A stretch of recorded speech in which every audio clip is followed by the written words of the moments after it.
Hello and welcome. Today I'll show how to magnetize magnetic nail polish in a couple different designs. And I'll be using this nail polish from Mooncat along with the magnetic wand from Mooncat. So there are multiple different types of magnets you can use. It doesn't necessarily have to be one that is provided from the nail polish brand. You can find any kind on Amazon, even ones from your fridge will work. One of my favorite things about magnetic nail polish is it can look really different depending on how you use it and magnetize it. And you always have to keep in mind that when you apply top coat as well, you also have to make sure you continue to magnetize your nail polish. So here I have a complementary shade, A Doll's House, that I will use under my magnetic nail polish, and here I have Mooncat's Velvet Rose, which is my favorite magnetic nail polish. It's really great pink and it looks great magnetized and unmagnetized. Here I'll show you how it looks both sides of the magnet wand. You get an idea of how these magnets will react with the magnetic particles in the nail lacquer. And honestly, this is so fun to do. I could do this all day. It's so fun. Okay, so the first method we are going to do is the one where you just place it under your finger. There are a couple different ways you can do this, but in my opinion, this is the easiest and pretty effective. This is my preferred way to use magnetic nail polish.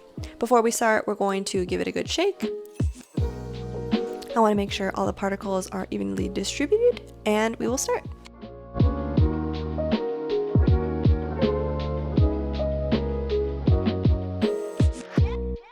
So this would be considered the cat eye magnet effect. It leaves a little line.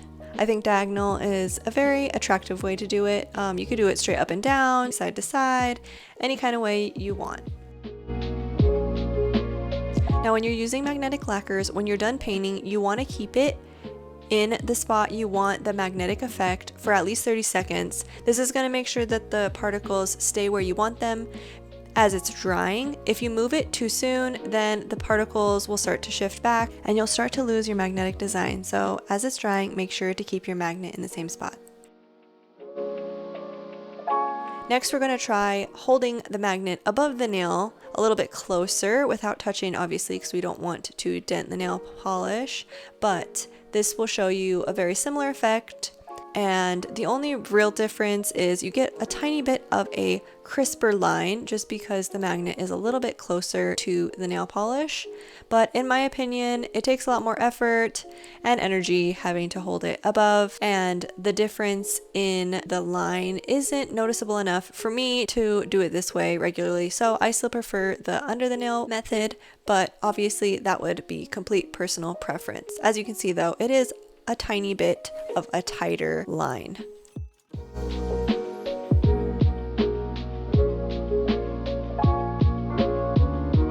Next method, I'm going to do like velvet nails. So here I'm going to use the other side of the wand, the little round magnet, and I'm going to move it back and forth alongside the side of my nail, and this is just going to give a velvety textured effect to the entire nail.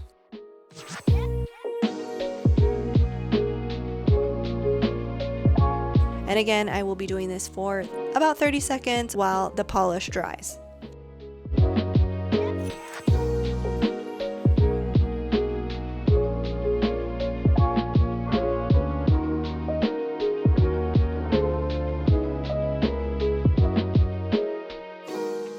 And now here on my pinky, I'm going to just apply the nail polish and not magnetize it at all, just so you can see the difference. It's not a super obvious difference. This polish is already very beautiful on its own. It's a really nice shimmer, it has little holographic sparkles in it, but the velvet effect does give the polish a little bit more of a textural look.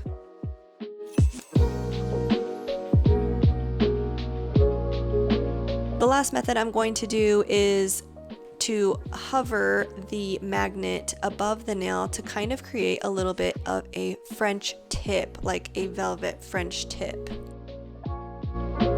So you may have noticed every time I paint the nail polish, I'm very quick to bring the magnet up to the nail as soon as I'm done painting. And obviously you want to do that because the nail polish is going to start to dry and your effect is going to be dulled if you don't work really quickly.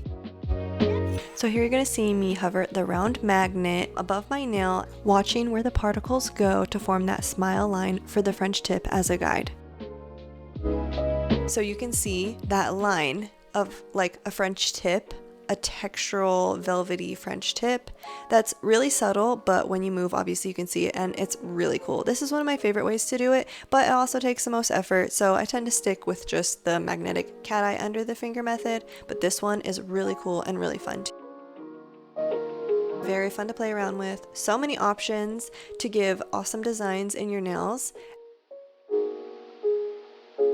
As I mentioned in the beginning of the video, when you apply your top coat, it's important that you hold the magnet in the same exact spot when you apply your top coat. And this is because the top coat can kind of move some of those particles around, and this will keep your lines and your magnetic design crisp so that your design is as distinct as it was when you first magnetized it, when you first applied the polish. This made me realize that I really need to add some more magnetic polishes and lacquers to my collection. Drop your recommendations if you have any, I'd love to hear. Thanks for watching.